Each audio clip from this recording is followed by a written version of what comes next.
program was made possible by the generosity of those who have determined to hold fast to the true Roman Catholic faith. If you would like what Catholics believe to continue, please be ready to pledge financial support when you are asked later in the program.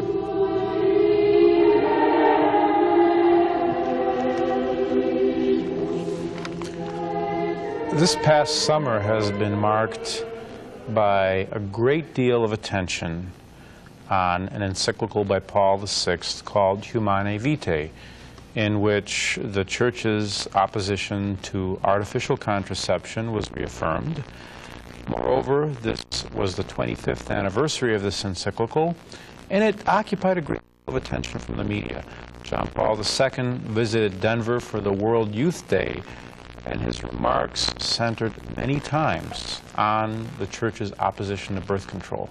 We'd like to discuss the reforms and artificial contraception. With me today is Father Clarence Kelly. Father Kelly is a spiritual director of St. Joseph's Novitiate, the Daughters of Mary, actually, a congregation of traditional Catholic sisters. I'm, of course, Julius Smetona, watching What Catholics Believe. Father Kelly, in the New York Times article, Peter Fells indicated that at most studies indicate that at most 1 out of 10 Catholics support the Church's opposition to artificial contraception. And I might even add to that that if that figure is sound, as I think it is, it's, if anything, understated, because there is a bias since we have an aging population. So if you looked at people who are younger, that number might not be 9 out of 10, but 99 out of 100. What does that tell us? I think it tells us what the Second Vatican Council produced. By their fruits you shall know them. When the Second Vatican Council was convened, John the 23rd was warned by the cardinals who are the members of the Roman Church that the situation in the world was such that it would be a disaster to have the council. When the council opened, John the 23rd attacked those cardinals, called them prophets of doom and gloom.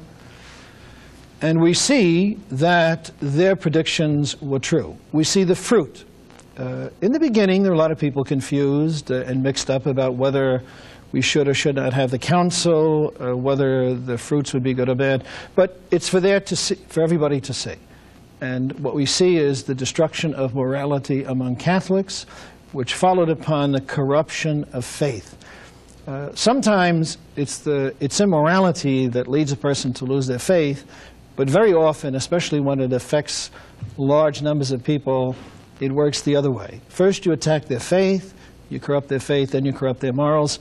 This figure represents the corruption of the morals of Catholics. That Catholics no longer accept this infallible moral teaching of the Roman Catholic Church.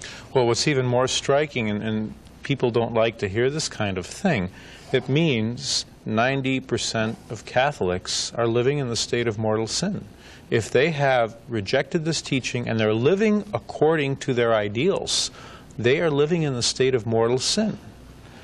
Well, the sin is actually, in a sense, worse than what you're saying for this reason. If a person recognizes that artificial contraception is intrinsically evil and is a very serious sin, and they break God's law, and they know that they're breaking God's law, they know they're committing a sin, that's one case. We're talking about something which is far worse than that. We're not simply talking about breaking God's law, we're talking about denying God's law. In other words, these people say, they don't simply say, we are practicing artificial contraception. They're saying, in effect, it's okay to do it. So to the sin itself, which is a very grave sin, is added the sin of the mind. In other words, the minds of these people reject this infallible teaching of the Church. So that figure represents not just the corruption of morals, it represents corruption of faith. It's interesting, too, to note that in the coverage that John Paul II's visit had, was carried mostly by the New York Times, there was some misinformation or at least false impressions conveyed about the Church's teaching. There was an article by Alan Cowell of the New York Times, and he said, that since the publication of the Humanae Vitae encyclical 25 years ago that laid down the Church's opposition to artificial birth control. That's a very interesting phrase because it implies that there was nothing officially said about birth control until 1968. Is that the case? Well, no, it's not the case, but it's sort of like the traditional Latin Mass. People talk about the traditional Mass as being the Tridentine Mass. The word Tridentine being derived from the word Trent, the Latin word for the city of Trent, where the council after the Protestant Reformation was held. And people think, well, the Mass, this traditional Mass, only began... goes back to 1572 or whatever, right? Which, of course, is not so at all. Right. It goes back to the canon itself, anyway, to ancient times and even to apostolic times. And even Pope St. Pius V said that any missal that was over 100 years old could still be, 200 could still be used. So much for the Great Reform. Because that would be immemorial custom.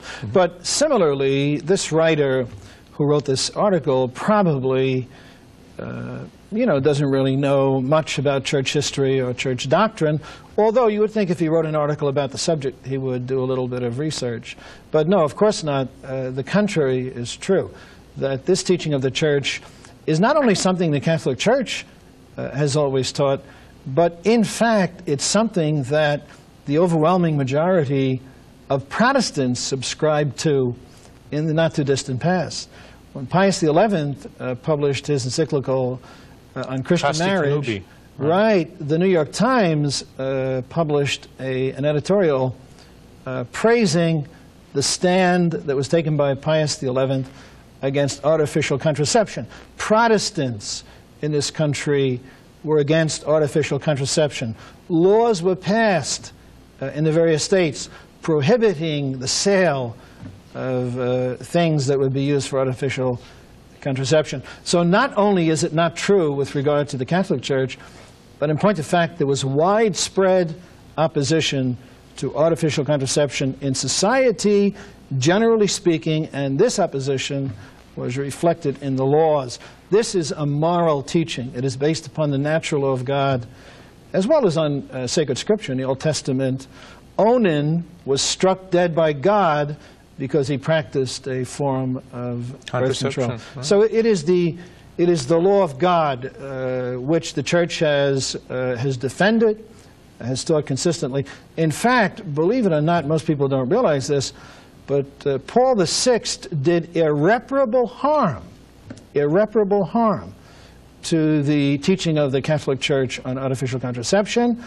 And his encyclical Humanae Vitae, which finally came out, the anticipation of the possibility of changing the teaching of the Church, and him giving the impression that that was possible, led a lot of people, a lot of Catholic people, into the practice of artificial contraception and the corruption of their belief. Well, Stephen, I think there's one point I'd like you to expand upon. My understanding of Humanae Vitae is that Paul VI confounded the traditional teaching on the primary purpose of marriage. The primary purpose of marriage, of course, was the procreation of children. The comfort and the companionship was a secondary purpose. It seems that Paul VI placed the companionship and comfort almost on an equal footing, if not on a superior plane, to the procreation of children. And this is where then we get this encouragement of so-called natural family planning, which has as a consequence that the ideal family is of size 2, and if you have a family that is larger than 2, you're socially irresponsible. Well, among liberal theologians, and of course in conformity with the humanistic spirit of the time, people began to shift the emphasis of their lives. Remember, there are two purposes which God created us. The first supreme purpose is His glory, and the second purpose is our eternal happiness. Both of those things are secured by the same thing. In other words, when we know, love, and serve God, we give Him glory. When we know, love, and serve God, we secure our eternal happiness. But in the order of creation, the primary purpose for creation is to give glory to God. The primary purpose for marriage is the procreation and the education of children, and ultimately the population of heaven. That's the point. The point is that men and women are given the responsibility to teach, to nurture, to raise, to encourage, to inspire their children to know God, to love God, to serve God, and to be happy with Him forever in heaven. But that supernatural perspective is alien to the spirit of the modern world. The spirit of the modern world is directed to this earth. And so people, in a certain sense, revolted at the thought that we would say the primary purpose of marriage is the procreation and education of children, and the secondary purpose of marriage is the love and the mutual comfort and so forth of the husband and the wife. And they revolted against that. They said, well, this is not right. You know, let us at least put it on the same level. And of course, in some cases, they put the secondary ahead of the first. And then finally, what they did was they altogether abrogated the primary purpose, because people think that they can get married and do whatever they want. If they want to have children and not have children, that's perfectly permissible. But clearly, without any question, the primary purpose is, according to God's order, the procreation, education, nurturing, salvation of souls, of children. The secondary purpose is what we mentioned before. What was very interesting in John Paul II's remarks, according as reported by Alan Cowell, the New York Times, he said, he, quote, he urged young people in particular to practice, quote, natural, unquote, birth control rather than using artificial methods. And then he went on and he said that John Paul II said, significant steps have been taken to promote natural family planning among those who wish to live their conjugal love according to the fullness of its truth. And then again, the article went on to say, thus the Church counsels that couples refrain from certain relations during ovulation. It seems to me that there's two things which are happening. Number one, John Paul II is saying, do not practice artificial contraception. Number two, he seems to be saying, practice natural family planning. What is the Church, the mind of the Church regarding natural planning, family planning, and the size of the family? And then the first question, going back, John Paul II, okay, he says don't use artificial contraception. He says that. What's he doing in the practical order? Because everyone's ignoring him. Well, I think on the surface of it that it wouldn't be fair simply to put a negative interpretation on the words that were said. Okay. You know, I wouldn't say that that's fair, because one could always say and imply and really mean that what he was doing was not counseling necessary for people to take up the practice of natural family planning if they're having children. I think one could say that you have to give the benefit of the doubt, right, that what he was really doing was saying, look, you people out there who are using artificial contraception, if there's a sufficient reason to limit the size of your family, do not do it in a sinful way, in a moral way. Rather do it in a way which is not intrinsically evil or contrary to the law of God. I think you'd have to say that. Okay. You have to be real careful about reading into things that are said. But I would say in the practical order, that remarks like that, and the way they're played up in the press, are non-reflective of reality. And what I mean by that is this. Priests in the United States of America, bishops in the United States of America, they rule in parishes and in dioceses in which it is regularly, consistently, habitually taught that people are not obliged to adhere to the teaching of the Catholic Church on birth control. So the problem is not, first of all, the people. The problem is the bishops. The problem is the priests. The priests tell the people, follow your own conscience. The bishops put those priests in the parishes and are directly responsible for it. There's the problem. The problem is not that suddenly the people have revolted against the teaching of the church. The people have been scandalized. The people are the sheep. The shepherds have become wolves. They have twisted, they have perverted, they have sanctioned this conduct and this belief which is contrary to the teaching of the church. That's the problem. And for example, in all honesty, I mean, I don't want to, you know, put a wet blanket over the situation, but I think the thing to say to John Paul II is, look, your bishops, your priests are corrupting the faith of these people. If you have a problem with these people practicing artificial contraception, get rid of those priests.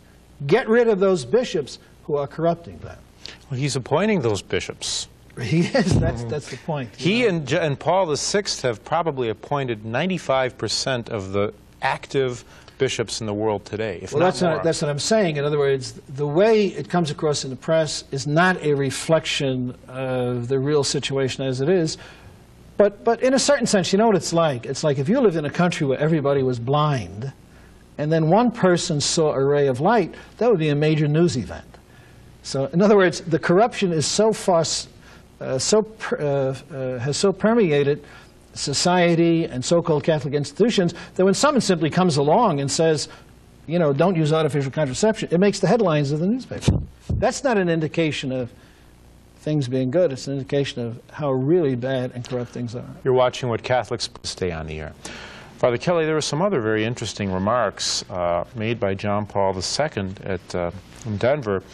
He acknowledged that the suffering, as he mentioned, and scandal caused by the sins of some ministers of the altar. And of course he's referring to cases which have become very, very spectacular and all too prevalent in today's society of you know, certain crimes of purity caused by priests.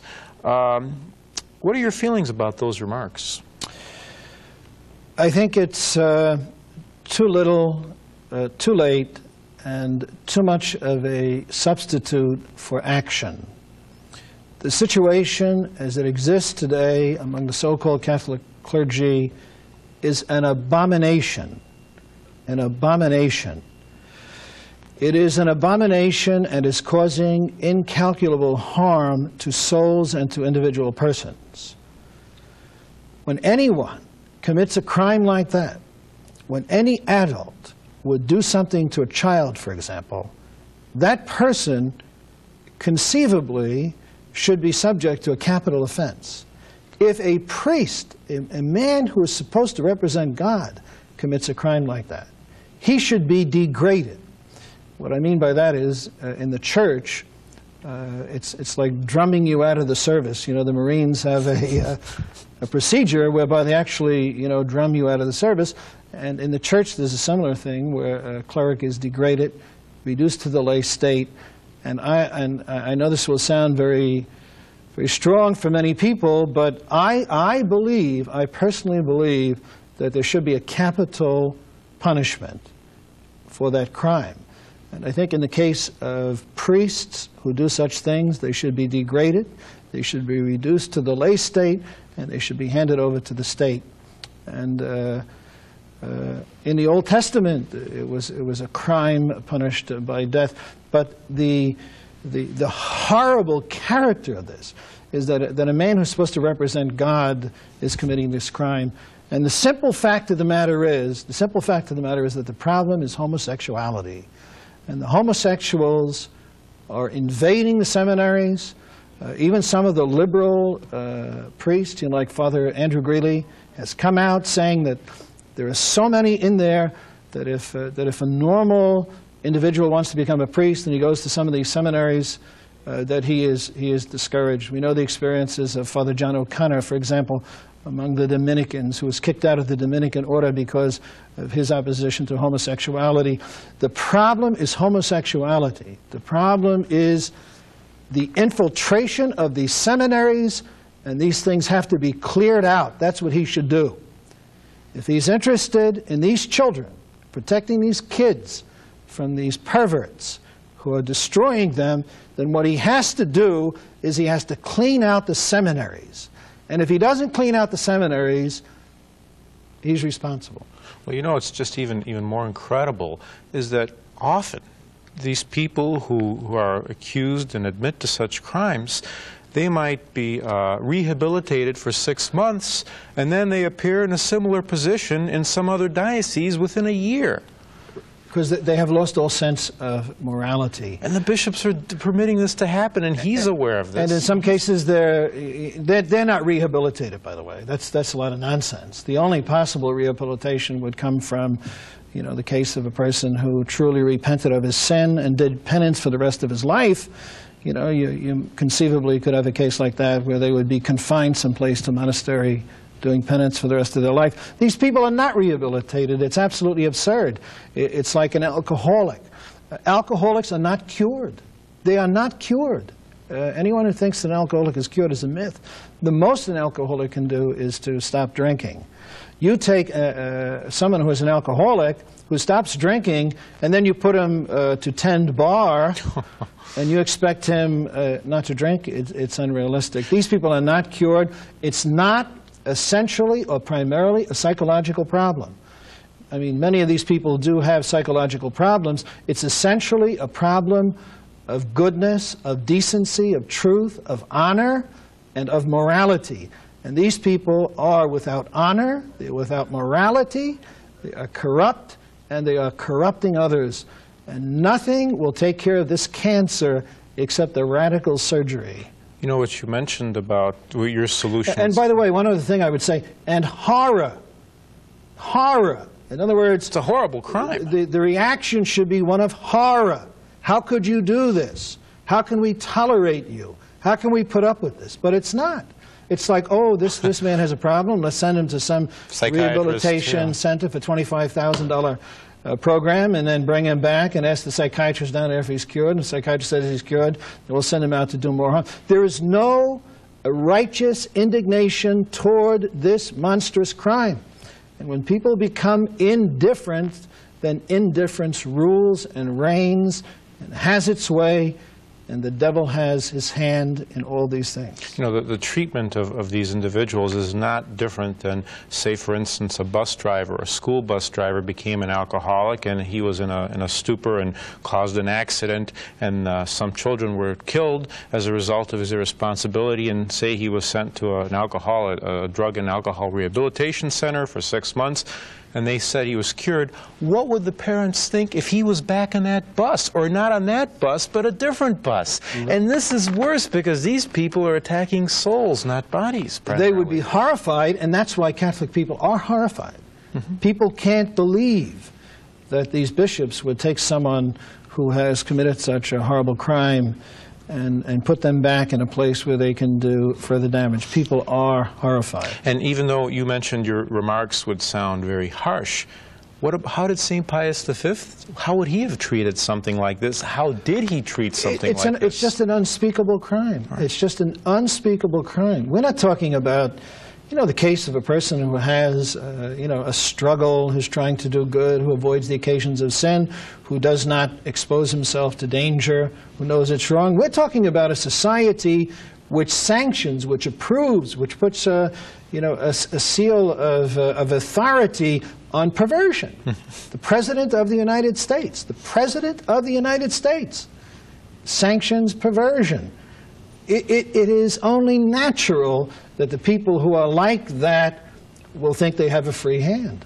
I was talking to someone just yesterday who is a fire marshal in a city on the East Coast who told me about his encounters with police. The police are telling him that there are clergymen here and clergymen there who are involved in the most horrible things you can imagine, and that it is widespread, and it's going to get worse because the seminaries are infiltrated by these people. They're infiltrated. We're talking about, in some instances, perhaps 50% of the seminarians. There's a seminary that someone told me about not too long ago. It's supposed to be a conservative seminary, conservative-type seminary. One of the seminarians told me that 25% of the seminarians are homosexuals. Well, you know, too, just not to belabor this point, but what is going to be the effect on the Catholic Church in the future as a result of this? How will anyone take the priests seriously if, as this goes on, and the damage that this is going to cause? It's absolutely terrible when you think of the fact that it is becoming a shame to wear a Roman collar, that you almost have to be embarrassed. Again, I was talking to someone else in Utica, New York, and this fellow was a Lutheran, a nice fellow, who didn't mean you know, any harm or anything like that, who passed a remark to me. He said, you know, in the light of what John Paul II said, you know, in the light of the situation, that he was surprised that he would see anyone in a Roman collar. That's true. And he didn't mean it in a cutting way. He meant it in a slightly joking way, but there's a certain truth to it. So really, I mean, it's terrible. The damage to the church is unspeakable. The remarks, again, compared to the enormity of the crime, are almost window dressing. They're lacking in substance and resolve and action. Right, and if something is not done, that conveys to the people the impression that it's really not so bad. That's right. That's right. Like Father, abortion. Last question. In the article that preceded John Paul II's visit to Denver, there was an article which we alluded to earlier by Peter Steinfels. He contrasted Catholic beliefs with Protestant beliefs after the Council and before the Council. And for instance, one of the questions was on purity before marriage. And Catholics were much stronger on that question than Protestants before the Council. Oh, yeah. Now they're much weaker. What do you attribute this to? I attribute it to Vatican II, and I attribute it to reforms that have taken place since Vatican II, the corruption of faith, the corruption of worship, and the corruption of morality. This has been What Catholics